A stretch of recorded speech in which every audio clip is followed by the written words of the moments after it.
contrast this with what it is to be asleep. To be asleep, in a way, is to be hypnotized. To fail to be sufficiently aware of reality, and the way in which all civilized people hypnotize themselves and get into terrible trouble is through too much of a good thing. That is to say, through being enchanted or spellbound by words, concepts, and measures.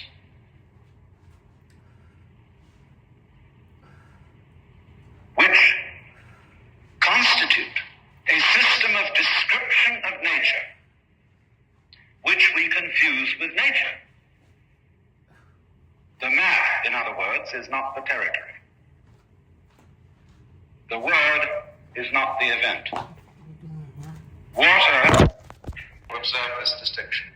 That's why we're in trouble. For example, we confuse money with wealth. You can't eat money. No amount of stock certificates and dollar bills are of the slightest use to you on a desert island. Their value as wealth simply disappears. But you can add figures to each other indefinitely.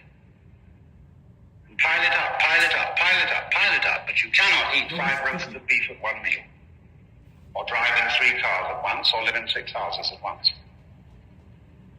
There is a limit to the material one can consume. And the United States, which is regarded all over the world and by itself as a materialistic civilization, is nothing of the kind. A materialist is a person who loves material. Do our cities look as if they were made by people who loved material? Is it materially smart to live in the middle of poison gas? So, military men who are supposed to be realists above all people should have their eye on material and value. So that's what Zen is all about. But in order, you see, to be really aware of silence as they practice it in Zen, it is called Zazen, which means sitting Zen, is the temporary suspension of thinking. And by thinking, I mean specifically talking to oneself inside the skull. Using descriptive symbols, whether they be words or numbers or whatever, instead of looking directly at what is, at reality. Because if I were to talk all the time, I would have nothing to talk about, because I wouldn't hear what you have to say. Likewise, if I talk to myself all the time, if I think all the time, I have nothing to think about except thoughts. That is the great academic fallacy. I'm not against the intellectual life. I'm an intellectual. I make my living by writing books and giving lectures and things, by being a philosopher.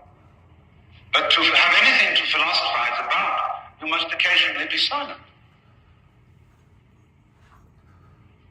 And I'm going to explain why in some detail. But that's what Zen is primarily concerned with, is the cultivation of inner silence. Now, you might ask me then, what is reality? What am I talking about? That we experience through silence. Some people say that the world, the real world, is material.